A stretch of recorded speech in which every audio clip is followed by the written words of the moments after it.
আসসালামু আলাইকুম রহমতুল্লাহি বারকাত।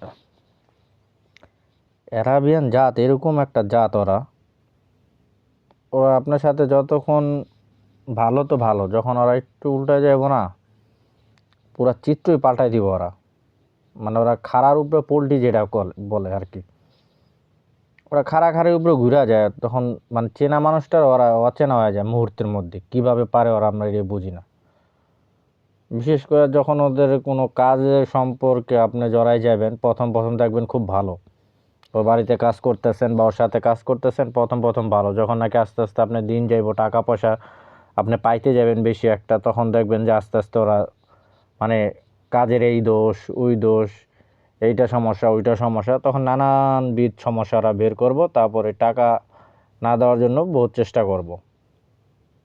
কিছু মানুষ, সবাই না, আবার এরকম অনেক মানুষ পাইছে যারা নাকি কাজের আগেই টাকা দিয়ে দিছে বা কাজ শেষ সাথে সাথে দিয়ে দিছে। তো ভালো মন্দ সবই আছে, সব জায়গায় আছে। তো এই দেশের মানুষগুলো এরকম মানে খাড়াখাড়ির উপরে পাল্টা যায়, এই জিনিসটাই মাঝে মাঝে খুব অবাক লাগে। যে কাজের সময় বলবো যে আখো ইনতা ভাইয়ের মতন, মানে আমি ওর ভাইয়ের মতন, বন্ধুর মতন, আরও অনেক কাজ দিব, কাজ সুন্দর করে করলে আরও বেশি বাড়তি টাকা দিব। আরে ভাই, বাড়তি টাকা তো দূরের কথা, তুই আমি যেটা আমার পাওনা টাকা সেটাই দে।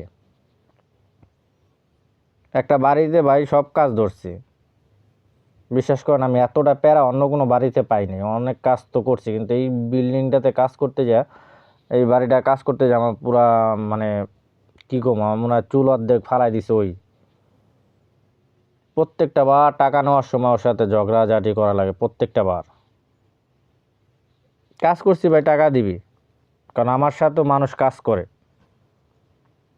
তাদেরও পরিবার আছে, পরিজন আছে, তাদের বাচ্চা কাচ্চা আছে, সুবিধা অসুবিধা আছে, তারা আমার তো টাকা চাইবো, স্বাভাবিক। আমার কাজ করছে, আমি কাজ করছি তোর, তো আলটিমেটলি টাকাটা তোর দিতে হইব, যেন এই টাকাটা আমি পাই, আমি পাইলে আমার লোকজন পাইবো। কারণ ও যদি আমার টাকাটা আটকে রাখে, আমি লোকজনকে কীভাবে দিই?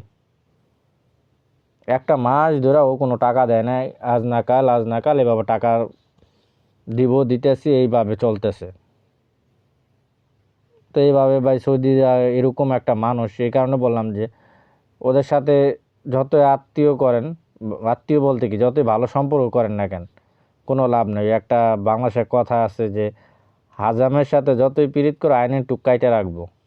এখন কোন ডিস্ট্রিক্টে কি হাজামরে কি বলে জানি না, যারা নাকি সুন্নতে খতনা করতো আগে, এখন তো ডাক্তাররা করে, তাদের হাজাম বলা হয় আর কি।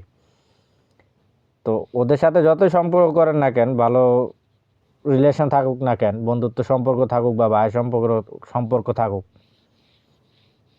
স্বার্থের দিকে একটু মানে একটু আঘাত আসবো, ওরা সাথে সাথে মনে করেন ঘুরা যাবো গা, আপনাকে চিনবো না, আমি কে চিনবো না।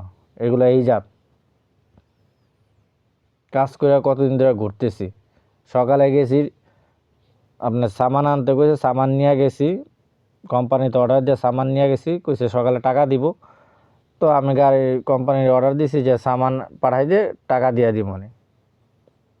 তো পাঠাই দিছে, সৌদি 10 মিনিট, 5 মিনিট, 15 মিনিট, 1 ঘন্টা, আসতেছি আইতেছি, একটু সবুর কর, একটু বসে থাক, এখনই আইসা যাবো, আমি আসতেছি, আমার ভাই আসতেছে, এরকম করতে হতে 2-3 ঘন্টা। তো গাড়িওয়ালাও বিরক্ত হয়ে পরে, যেই সামানগুলো আনলোড করছে এগুলো আবার লোড করে নিয়ে চলে গেছে গা।